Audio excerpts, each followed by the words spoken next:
Oof, what a trip down memory lane. One of the first videos I made was my top 10 moments in the Trails series, and it's been quite a while since I released that, so much so that some people have asked for an updated list which includes the likes of Cold Steel 3 and 4. Now, while that was an idea I considered, I've decided to go for a slightly different approach.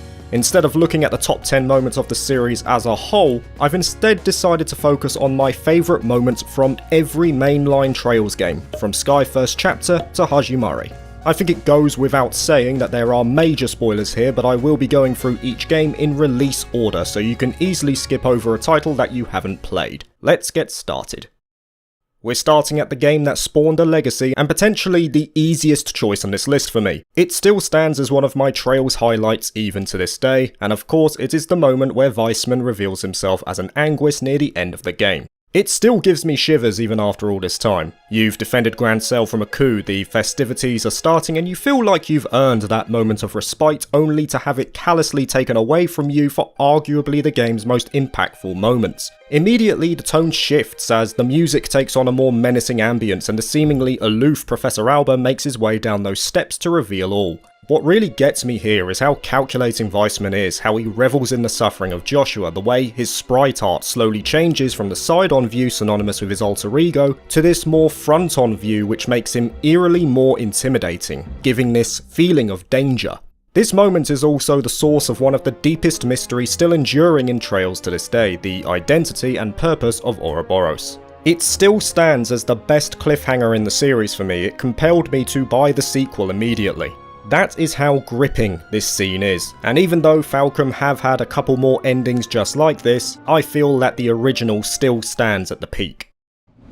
Now, unlike Sky First Chapter, the direct sequel was far more difficult to pinpoint down to a specific instance that I feel stands as the best, but I tried to look at it from the core of what Second Chapter was as an adventure. Yes, ultimately it was setting up the overarching narrative with the introduction of the Septarian, the Church, and many more in the same bracket of importance, but SC as a game was simply a journey of one bracer looking to bring back her family. And that's why my favourite scene from this game still remains as the moment where Estelle and Joshua reconcile on the beach after escaping the Glorious. I've said it many times, but I cannot stress enough how brilliant this scene really is. First of all, it's deserved. It comes relatively near the end of the game where we have witnessed the hard road that Estelle has journeyed upon. But more importantly, it lays bare the bond between the two of them. Joshua up to this point is emotionless, someone focused purely on his goal of ending Ouroboros and their plan, and he has no regard for his own safety as long as it gets done. But this scene shows the vulnerability of Joshua, a weakness that we as players have not seen up to this point, and it's all brought to the surface by the character who depended on him the most in the previous game. And that's why the relationship between Estelle and Joshua is so relatable, because they need each other, they're not complete without the other. This scene is the special moment where that is drilled home to the player. On to the final entry in Sky and the introduction of a new protagonist to boot. Now, I could easily look at a particular door in Sky the Third and name that as my best moment, and yes, it is an eye-opener as to the dark backstory surrounding one of the series' best characters, my personal favourite in fact. But the doors themselves are separated from the game, I feel. They're more individual stories removed from the happenings of this specific journey. Rather, I wanted to focus on the best moment in the adventure of Kevin and Rias, and in particular the trial that Kevin has to face in order to see beyond his past sins. And therein lies the crux of my personal highlight from Sky the Third. It is the moment where Kevin truly forgives himself in the pits of Gehenna. The world of Phantasma that we travel through in Sky the Third is a constructed reality with the sole purpose of punishing Kevin. It feeds off the negative energy of his stigma that he feels is the source of many of the atrocious acts he has done during his life, hence why he chooses to not use it for a fair amount of the game. And it eventually comes to that scene where Kevin is ready to accept his fate, to eternally suffer in a literal hell. And he would have happily accepted that if not for the intervention of Rias, who manages to break through and give him those slivers of rationality and lucidity that he desperately needed to break out of that stupor. Kevin was willing to shoulder the burden for his sins, but there's the issue. They were events that were never his fault, he just believed they were. Rias allows him to see past that, getting him to understand that the likes of Rufina died for him rather than because of him. And Kevin even acknowledges that when faced down by Weissman, he concedes that the old Kevin would have happily taken the easy way out. but with the help of his childhood friend, he turns that corner and becomes the dependable 5th Dominion that we know to this day.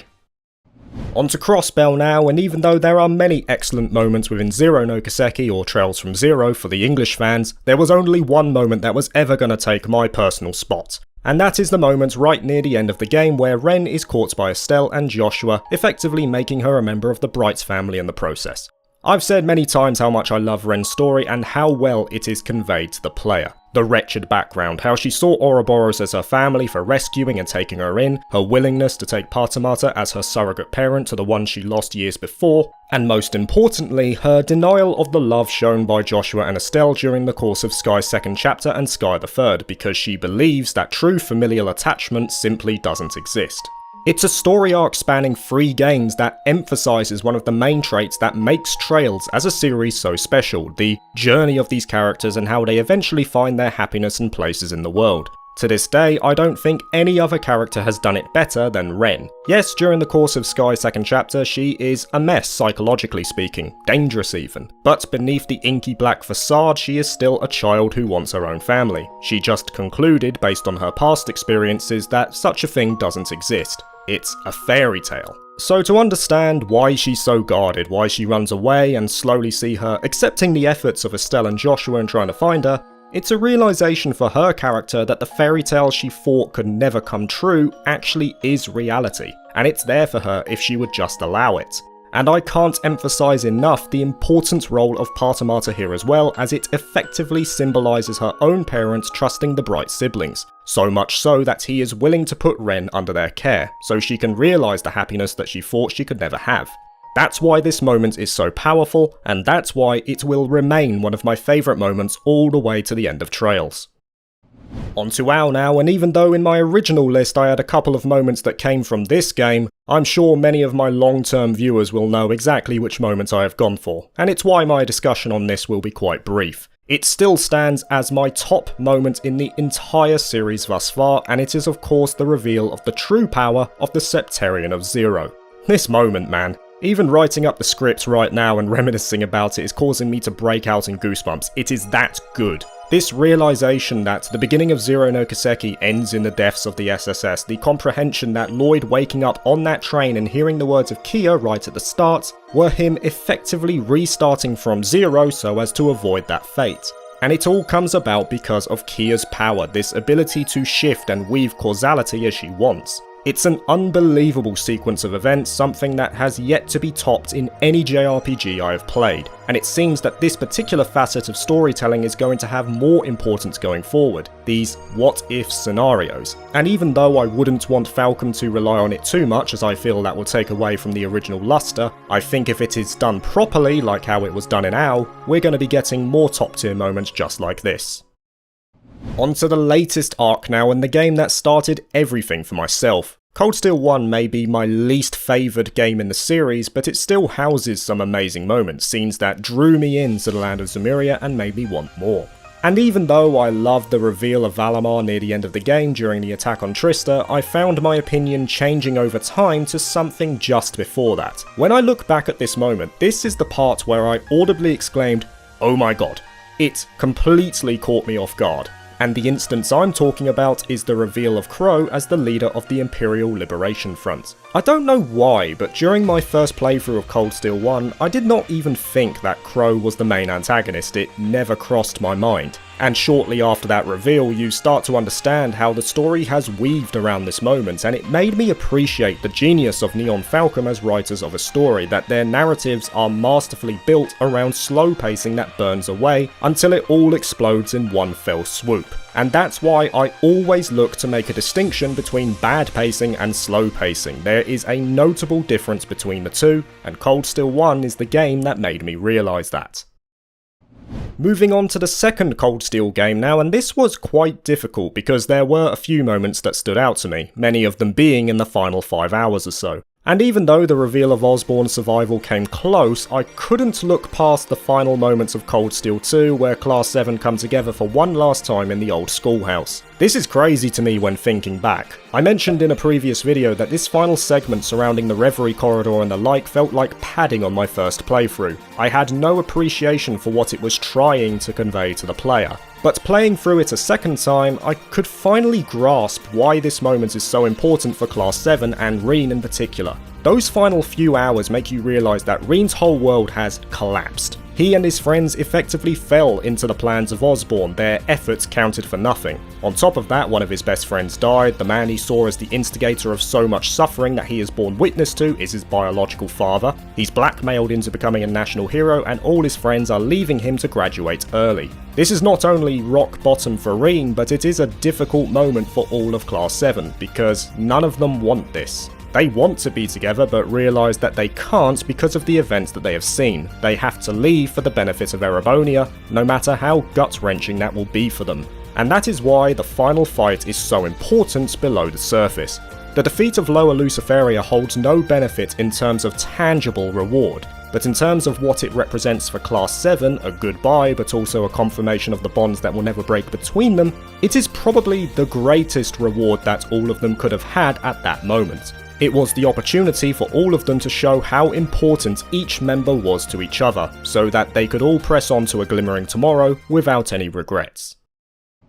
Just over a year skipped in the timeline now, but the top tier moments keep coming thick and fast as new Class 7 take up the mantle. I saw Cold Steel 3 as a notable jump in quality from the previous two games. It had so many excellent instances for myself who had dedicated that time to playing the 7 prior games. I felt rewarded for my time, which is a common theme for the final 3 entries.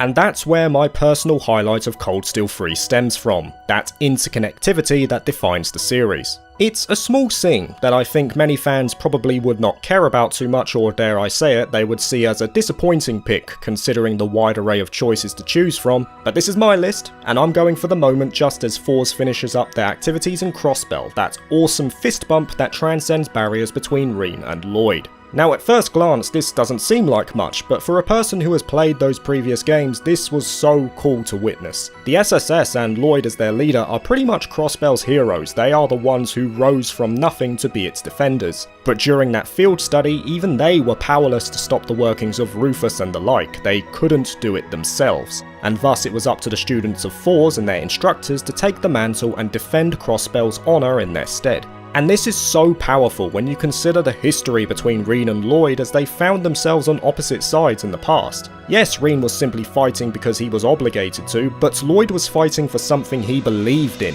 and Rin realised that. That battle allowed him to comprehend how important Crossbell is to citizens like Lloyd, and to trample on its pride must be hurting all of them. He sees that firsthand with Yuna atop Orcus Tower. So that's why I highlight this particular scene, because it shows that understanding between the two of them. There is no longer an animosity, if there even was any to begin with. It's a brief moment, but my goodness was it impactful.